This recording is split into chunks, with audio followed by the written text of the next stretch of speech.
Let me ask you a quick question. Let's say you went and you were craving that cup of coffee or that dessert or your favorite meal. You ordered it from a new restaurant. You wanted to give it a try to see if it was any better at that place. And it came back horrible.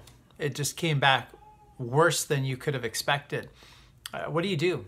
How do you react? What if somebody's rude to you? Maybe a perfect stranger or maybe a close friend. How do you react? What if things don't go your way? How do you react? And in every one of those situations, we probably have multiple ways we can react, but we could probably call one a better reaction and one a worse reaction, one a healthier reaction and one a more broken or less healthy reaction, wouldn't you say? If you ordered that cup of $5 or $6 coffee at a new coffee shop and it came back pretty bad, you could just say, oh, well, that's how they do it and I won't come back again. But now I know, and I'll do my best to enjoy this cup of coffee or this cappuccino. Or you could get angry, right, and refuse to drink it and demand a refund. Don't you think one is probably a little better reaction than another? What if some perfect stranger or even a close friend hurts you?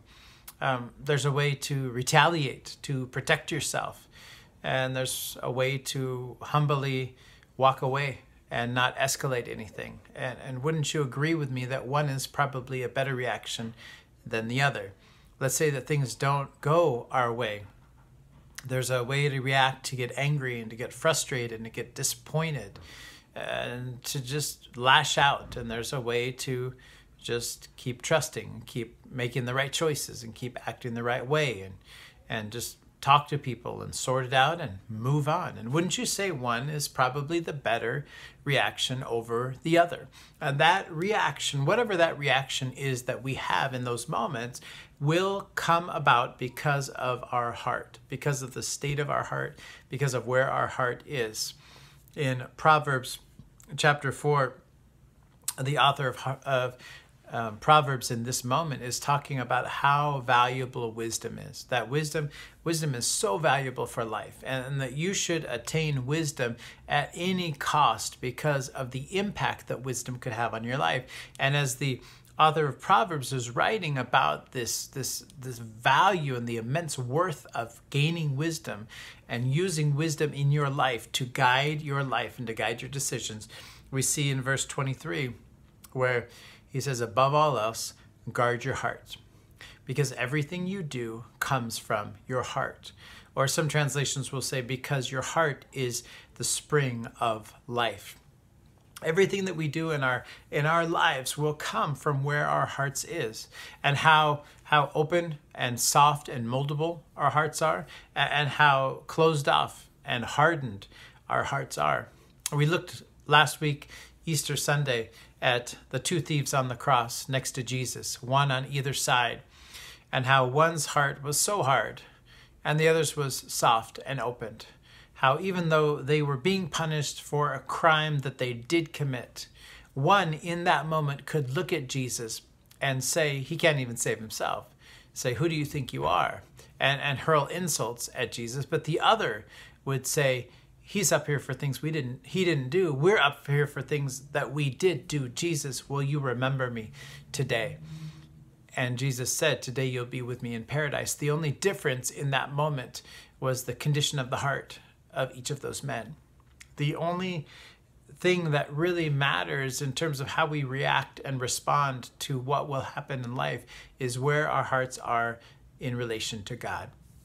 And if our heart is open and our heart is soft and our heart is moldable, or if our heart is closed off and our heart has become hardened, it is very dangerous for our lives if we pursue going through life with a heart that is not going to be soft and moldable and open to the ways of God. I hope that today you could take this verse and really meditate on it, really reflect on it, even memorize it, that above all else, more than anything else you do, guard your heart, because it is the source of life. It's the wellspring of life, because everything you do comes from the condition of your heart. The way that a heart becomes soft and moldable and open is to become closer and closer to Jesus and allow him to mold and shape our hearts. Because I don't know about you, but when I react well in hard situations or surprising situations, I feel better. I walk out of those situations knowing that I could have reacted the complete opposite. And for whatever reason in that moment, God helped my heart to be ready to not act selfishly. And it simply made me better in that moment. And I hope as we come out of Easter that we will reflect on that truth, that really the source of how we live our lives, the wellspring of life, everything we do, it comes from the condition of our heart. That's why we need to guard it so closely. That's why we need Jesus to soften it up for us, to teach it, and to mold it for us. I hope this week that they could see ways that God wants to mold our hearts more, to become more like him, to allow us to experience the depths of life even greater. God bless.